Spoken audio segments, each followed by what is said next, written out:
আসসালামু আলাইকুম প্রিয় শিক্ষার্থী, কেমন আছো সবাই? আশা করি সবাই অনেক ভালো আছো।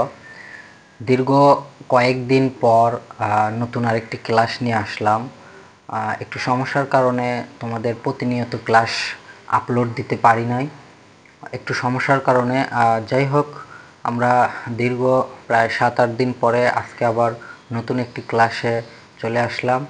যেহেতু এর আগে আমরা নবম ও দশম শ্রেণীর গণিত বইয়ের দ্বিতীয় অধ্যায় সেট ফাংশনের যাবতীয় উদাহরণ এবং যে কোন সেটকে কি বলে, শক্তি সেট কাকে বলে, বা কার্টেশীয় গুণজ কাকে বলে, তারপরে সসীম সেট কাকে বলে, অসীম সেট কাকে বলে, সেট গঠনের পদ্ধতি, তালিকা পদ্ধতি, সকল কিছু নিয়ে কিন্তু আমরা বিস্তারিতভাবে আলোচনা করেছি।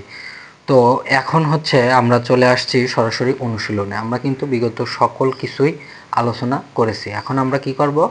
অনুশীলনী নিয়ে আলোচনা করব। দেখো, অনুশীলনী হচ্ছে কত?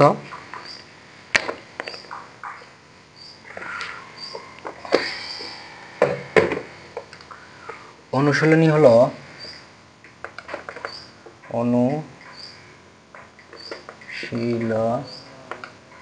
অনুশীলনী 2.1। আচ্ছা, এই অনুশীলনী 2.1 এর 1 নম্বরে যেটা আছে সেটা হলো যে নিচের সেটগুলোকে তালিকা পদ্ধতিতে প্রকাশ করো। আমরা কিন্তু তালিকা পদ্ধতির বিস্তারিত আলোচনা করেছি, বিস্তারিতভাবে তোমাদের সেটা বুঝাইয়া দিছি যে তালিকা পদ্ধতি কাকে বলে, তালিকা পদ্ধতিতে কিভাবে অঙ্কগুলো করতে হয়, সেগুলো কিন্তু আমরা ইতিপূর্বেই তোমাদেরকে কিন্তু দেখাই দিছি। তো এখন অধ্যায়ের অঙ্কে দেখো, তালিকা পদ্ধতির কয়ে দেওয়া আছে, কয়ে আছে কি x is to x, x belongs to n. N মানে কি? স্বাভাবিক সংখ্যা, সেটাও কিন্তু আমরা আগেই বলে দিছি। এন মানে কি? স্বাভাবিক সংখ্যা। আচ্ছা, স্বাভাবিক সংখ্যা কোনগুলো? স্বাভাবিক সংখ্যা হলো একের থেকে যতগুলো আছে, 1 2 3 4 5 6 7 8 এরকম যতগুলো আছে সবই কিন্তু এন, অর্থাৎ স্বাভাবিক সংখ্যা। এবার দেখো, x belongs to n is to x square greater than 9। অর্থাৎ কি গ্রেটার দেন 9 মানে কি? এর আগে আমরা লেস দেন, গ্রেটার দেন, এগুলো কিন্তু সামেশন সব কিছুই কিন্তু নিয়ে আলোচনা করেছি। অর্থাৎ এই গ্রেটার দেন অর্থ হলো 9 এর উপরে যাবে। এক্স এর মানটা যতই বসাই সেটা স্কোয়ার করলে 9 এর উপরে যাবে, 9 এর নিচে আসলে কিন্তু সেটা হবে না। আচ্ছা, 9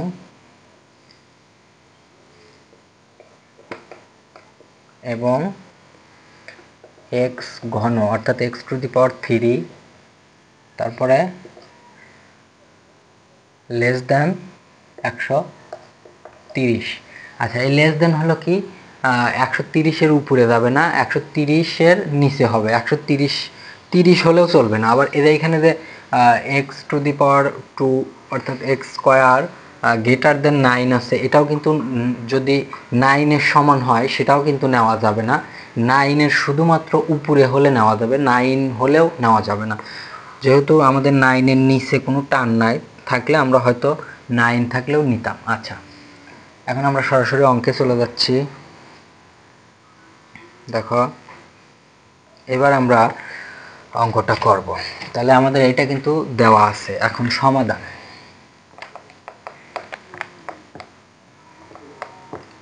সমাধান কি? যে দেওয়া আছে, খাতা কলম বের করে আমি যেভাবে লিখতেছি সেইভাবে সকলে তুলে নাও। দেওয়া আছে, দেওয়া আছে কি? X belongs to n is to x square greater than 9 এবং এক্স ঘন অর্থাৎ x to the power 3 less than 130। এটা হলো দেওয়া আছে। এখন অর্থাৎ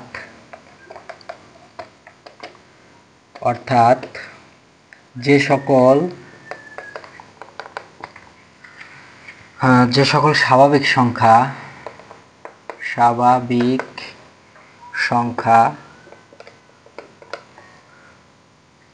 সংখ্যার বর্গ কত হবে? স্বাভাবিক সংখ্যার বর্গ হচ্ছে 9 অপেক্ষা বড়, 9 অপেক্ষা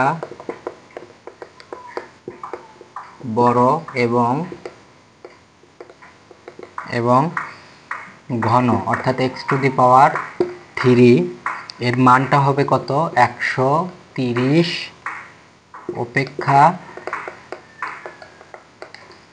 অপেক্ষা ছোট তাদের সেট আচ্ছা আমার কলমে মনে হয় বেশি কালি নাই, যাই হোক এই ক্লাসটার পরে আমি কলমে কালি উঠাবো। আচ্ছা এখন দেখো খাতায় তুলে নাও। এখন কি n সমান, আমরা তো বলছিলাম n সমান কি স্বাভাবিক সংখ্যা। n সমান স্বাভাবিক সংখ্যা কিন্তু সকল সংখ্যায় 1 2 3 4 5 6 ইত্যাদি ইত্যাদি যত সংখ্যা আছে সবকিছুই কিন্তু স্বাভাবিক সংখ্যা আওতায় পড়বে। আচ্ছা এখন আমরা দেখো তাহলে আমরা এখন মান বসায় দেই। আমরা যেহেতু লিখে নিছি যে কত x এর স্কয়ার করলে 9 এর উপরে হবে এবং x কে ঘন অর্থাৎ x টু দি পাওয়ার 3 করলে পরে কত হবে 130 এর ছোট। আচ্ছা এবার আমরা তাহলে সূত্রে ফালায়া দেই। x সমান 1 হলে আমরা এই প্রথমে কি স্বাভাবিক সংখ্যার 1 নিলাম। 1 হলে তাহলে আমরা মানটা বসায় দেই। এইটুকুর মান বসাই। x সমান 1 কে যদি আমরা স্কয়ার করি তাহলে কিন্তু 1ই হয়। এখন এই 1টা কিন্তু 9 এর কি হয়েছে ছোট হয়েছে, তাহলে কিন্তু এটা চলবে না। এর জন্য নট আমরা কিন্তু এটা নট দিয়ে দিছি যাতে এটা চলবে না। Greater than, not greater than অর্থাৎ এটা চলবে না, কারণ এটা হচ্ছে কি 9 এর ছোট। আমাদের লাগবে কত 9 এর বড়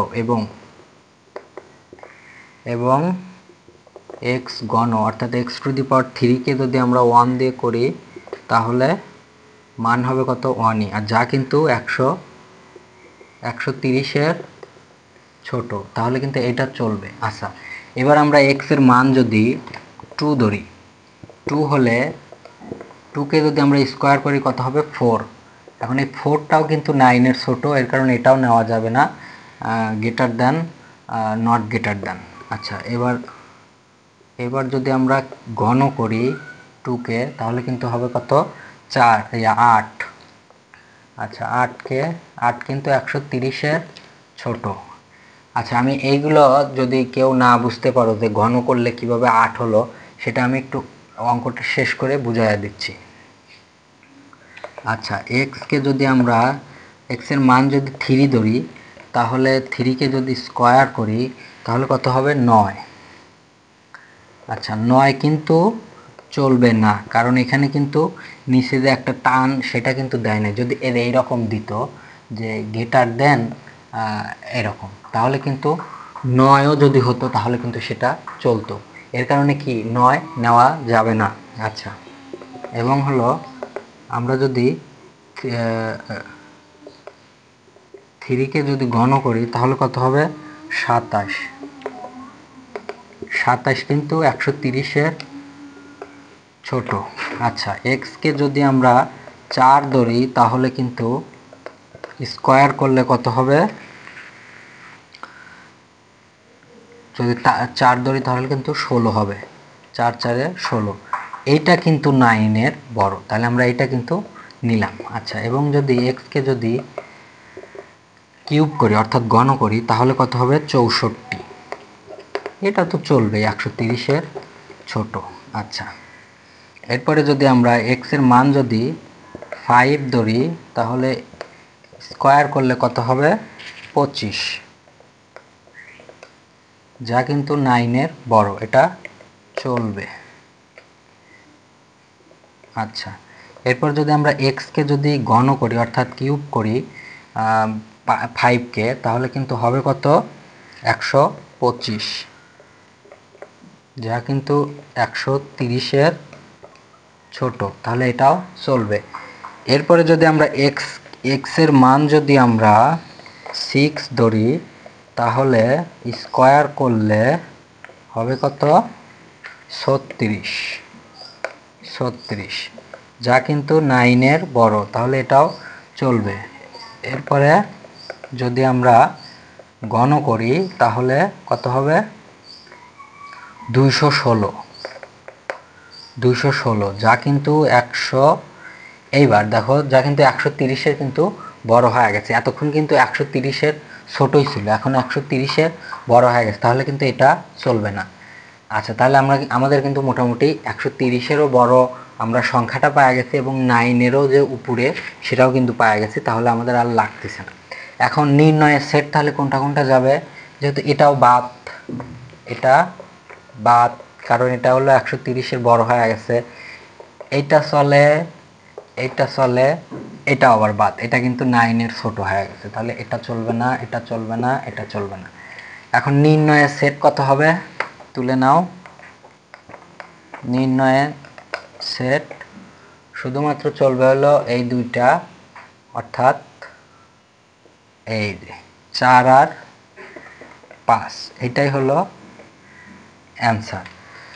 আচ্ছা, এখন আমি তোমাদের একটু দেখা দেই যে কিভাবে এইটাকে স্কোয়ার করলে 4 হলো।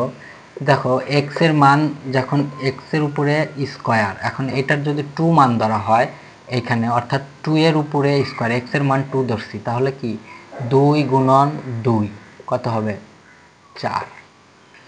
আর এই যে এইখানে যে 8 হয়েছে সেটা কিভাবে, দেখো যে এক্স এর উপরে ঘন 3, এখন যদি এক্স এর মান যদি আমরা কত বসায়া দেই, 2 বসায়া দেই, তাহলে হচ্ছে